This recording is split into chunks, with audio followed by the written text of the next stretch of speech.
22 फरवरी से लेकर 3 मार्च तक रांची के मोरहाबादी मैदान में पर्यावरण मेला लगेगा। इस तरीके का मेला अगर कई दर्शकों को याद हो तो 2018 में भी लगाया गया था। लेकिन इस मेले में अगर आप ये कहें कि ये दूसरा इन्वायरमेंटल कॉन्क्लेव है, इस मेले में क्या अलग होगा जो 2018 में नहीं हो था, उस पर बात करेंगे सरयू राय जी से। सरयू राय जी, ये जो आप मेला लगवा रहे हैं योगेंद्र भारती और नेचर्स फाउंडेशन की मदद से, दरअसल ये आप पब्लिक का ध्यान किस ओर आकर्षित करना चाहते हैं? नहीं, हम सभी चाहते हैं कि पर्यावरण के प्रति दुनिया में, देश में, संस्थाओं में, वैज्ञानिकों में, शासकों में, हमारे जो विचारक हैं, दार्शनिक हैं, उनके भीतर जो चिंता है, वह चिंता जैसे जैसे समय बीत रहा है अधिक घनीभूत होती जा रही है। और अब दिखाई पड़ने लगा है कि कहीं व्यापक शीतलहरी है भारत के हिस्से में, और लंदन जो ठंड के लिए विख्यात था वहाँ गर्मी हो रही है। तो जब 2022 में स्थिति है जब COP27 आयोजित किया गया है, क्लाइमेट चेंज की बात की गई है, और इसका आरंभ 1972 से हुआ था स्टॉकहोम में, जब कॉन्फ्रेंस हुआ था ह्यूमन एनवायरनमेंट के बारे में। तब से अब तक दुनिया ने बहुत सारे प्रयास किए हैं, मगर उन प्रयासों को जितना सफल होना चाहिए उस गति से सफल नहीं हो रहे हैं। कारण यही है कि हमारे जो उत्पादन के माध्यम हैं ये स्वच्छ होने चाहिए और हमारी ऊर्जा स्वच्छ होनी चाहिए। ये दो चीज़ें हमारे सामने आ जाएंगी और इसके आधार पर हम विकास करेंगे, जिसकी रूपरेखा संयुक्त राष्ट्र संघ ने खींचा है। 2030 के लिए एक सस्टेनेबल डेवलपमेंट गोल निर्धारित किया है, जिसमें 17 लक्ष्य हैं। इन सभी लक्ष्यों को सभी देशों की सरकारों को मानकर इसके अनुरूप अपनी नीतियाँ बनानी हैं।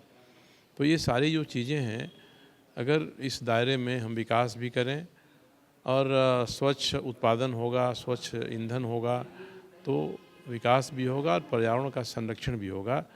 ये दोनों ही बातें एक साथ होंगी। तो देश और दुनिया 1972 से अब तक जो चिंता कर रही है, संक्षेप रूप में उसे सामान्य लोगों को अवगत कराना, और हमारा प्रयास क्या हो सकता है, सरकार का प्रयास क्या हो सकता है, उत्पादनकर्ताओं का प्रयास क्या हो सकता है, और जो आम लोग हैं उनका अपने सीमित दायरे में, अपने स्थान पर उनका क्या प्रयास हो सकता है, इस पर हम चाहेंगे संकेत करना, इशारा करना, ताकि लोग मेला के नाम से रुचि लेकर आएँ, इन चीज़ों को देखें, समझें, और सबका प्रयास होगा तभी जो हमारे दुनिया भर के देश चिंतित हैं, वैज्ञानिक चिंतित हैं, उनकी चिंता पूरा हो सकेगी। आम लोग तो कहें कम दोषी हैं, अपने अनुसार मतलब आवश्यकता के अनुसार घर या खेत जंगल को काट के बनाया। सरकारें कई बार ऐसा होती है कि खाना पूर्ति करके छोड़ देती हैं। उद्योगपति भी उद्योग लगाने के नाम पे फिर कुछ पेड़ पौधे लगा देते हैं, कर्तव्य को पूरा समझते हैं। आप तो खुद दामोदर बचाने निकले थे, दामोदर की पानी को कहे कि नद का पानी ऐसा होगा जो पीने योग्य हो जाएगा। आप कितना सफल हो पाएँ, प्रशासन से, CCL से, सरकार से आपको कितना मदद मिल पाया? देखिए, हम लोगों ने किसी से मदद नहीं ली है। हमने उनको कहा है कि नद को स्वच्छ रखने के लिए जिन चीज़ों का परहेज़ करना है आप वह करिए। 2004 से हमने आरंभ किया था दामोदर स्वर्णरेखा के बारे में। आज हम ये कह सकते हैं कि औद्योगिक प्रदूषण जिस तरह से उस समय था या 2012-13 तक था, उसमें बहुत कमी आई है, और दामोदर और स्वर्णरेखा दोनों ही नदियाँ औद्योगिक प्रदूषण से 95% मुक्त हो चुकी हैं। उनका पानी जगह जगह पीने लायक हो चुका है, नहाने लायक हो चुका है। कुछ स्थान ऐसे हैं जहाँ नहीं हो पाया है, पर जो हमारी नगर पालिकाएँ हैं, जो हमारी बसाहट है, हमारे जो शहर हैं, ये शहर अपनी गंदगी को नदियों में जाने से नियंत्रित नहीं कर पा रहे हैं। अगर ये जिसको सिविक पॉल्यूशन कहते हैं, नगरीय प्रदूषण, ये प्रदूषण दूर हो जाएगा तो ये नदियाँ स्वच्छ हो जाएंगी। दूसरा कि नदियों में का प्रवाह भी बरकरार रहना चाहिए। प्रवाह रहेगा तभी हम उनके जल की चिंता करेंगे। इसके बारे में सरकार ने जो नीतियाँ बनाया है, उन नीतियों का अनुपालन हो, ये सरकार देखे। क्योंकि कोई भी उद्योग जब आता है उद्योग लगाने के लिए तो प्रदूषण नियंत्रण बोर्ड पहले उसको कंसेंट टू इस्टेब्लिश देता है, उसके बाद इस्टेब्लिश हुआ तो कंसेंट टू ऑपरेट देता है। कंसेंट टू ऑपरेट देने में उसको देखना चाहिए कि हमने जब कंसेंट टू इस्टेब्लिश दिया था सारी शर्तों को उन्होंने पूरा किया कि नहीं किया। ये चीज़ें प्रदूषण नियंत्रण बोर्ड नहीं करा पा रहा है। बड़े बड़े उद्योग हैं वो भी इसमें कोताही करते हैं, इसके कारण से ही हमारा उत्पादन स्वच्छ नहीं हो पाता है।